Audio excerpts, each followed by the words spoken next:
Hello and welcome to this demo video. Before we get started, I'd just like to explain to you a few things which will relate to all of the basic range spreadsheets. Number one, there is a key on the intro and setup tab of all of the spreadsheets showing what the different color headers mean. The blue headers mean that the cell's formulated, so it's locked and you can't change it. The yellow headers are where you can input data. And occasionally there might be some gray headers, which is just a different kind of data input, but we'll include instructions as and when that happens. The other thing that you can be aware of is there are ways in which you can damage the spreadsheet. So please do take a look at the link where you see this image, which will take you to a web page to show you how to better preserve your spreadsheet. Please feel free to keep a blank version of the spreadsheet somewhere, so that if you do mess up a spreadsheet that you're using, you can in fact just open a new one, a blank one. And some of the spreadsheets only last for a year, and then you've got a blank one to start the following year. So do keep a blank copy as a backup somewhere.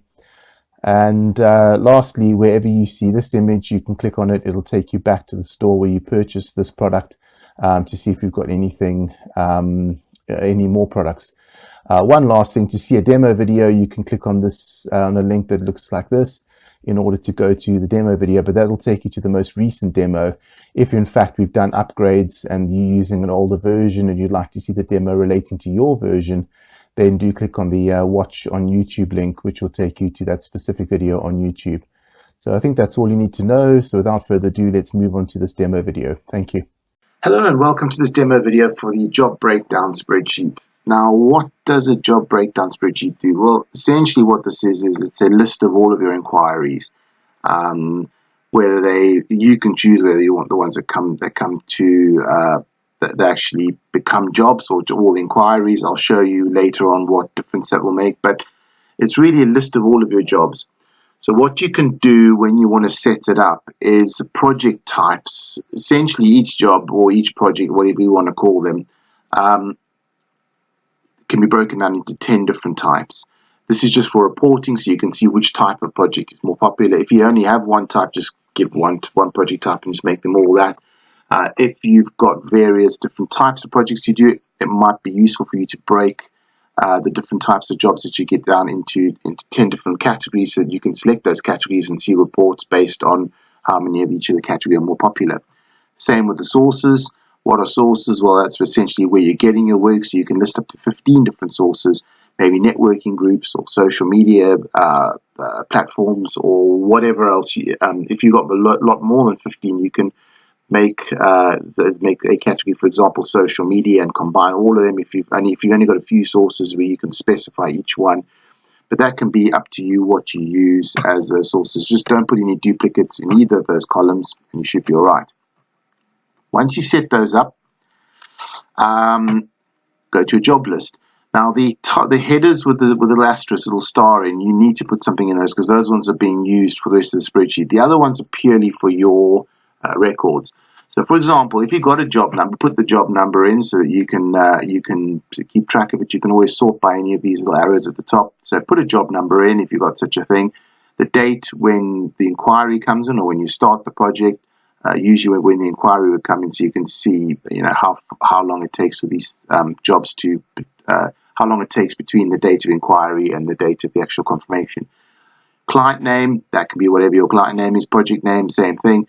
Then you select the project type. Now that list that you did with the different project types, you'll have a drop down list, so you can select the type of project that it is, that each project is, each job is. Contact person. Obviously a name, phone number, you can put in their email address. This doesn't go anywhere other than the spreadsheet. And then the value of the project. So if you put the value of the project in, now you can select up to 4 different sources. So let's just say, for argument's sake, you've got maybe LinkedIn as a source, you've got a networking group as a source. You might have a situation where you meet someone in a networking group, you connect with them on LinkedIn, they see something on LinkedIn and they purchase from you. So who do you assign that to? Each one you can select up to 4 different sources. So if you assign it to, say, source 1 and source 2, then it'll do 50% of both. Personally, I normally assign it to a few different sources, but then eventually I'll have one of the sources as existing client, and eventually they'll move on to just plain existing client. How you work that is totally up to you.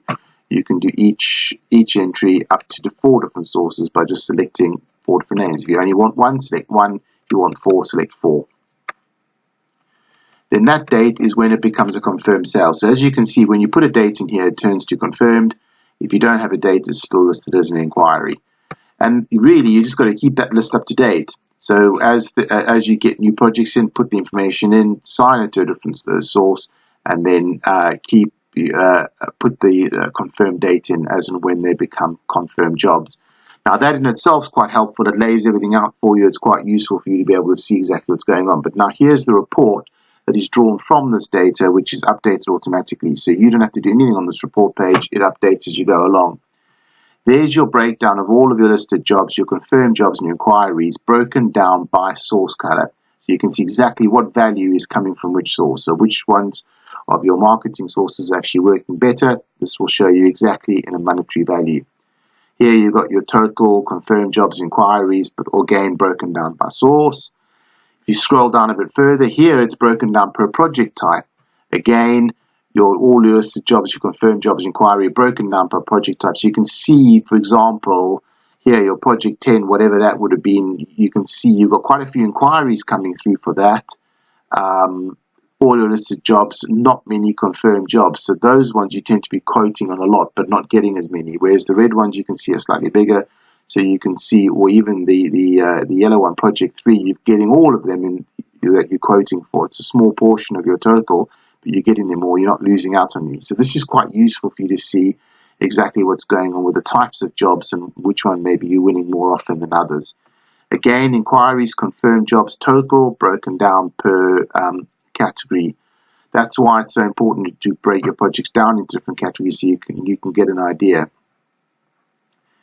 If we go scroll down a bit further, you can see confirmed inquiries by number of jobs and by value compared to ones that are just inquiries. Now, obviously, those inquiries aren't necessarily bad. They might still come through.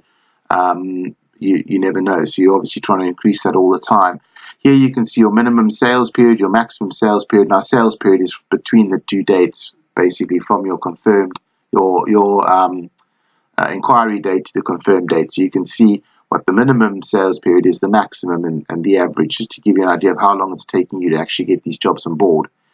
And then lastly, it gives you the last 12 months. So as soon as you fill in an entry for a month, it takes that as the latest month and shows you back 12, and you can see your breakdown. So you can see which months you actually are getting more work in. Now, obviously, if you take on a job in January and then it comes in February, it's going to show as the January date. But that is the report, which is automatically generated. You can keep your job list up to date.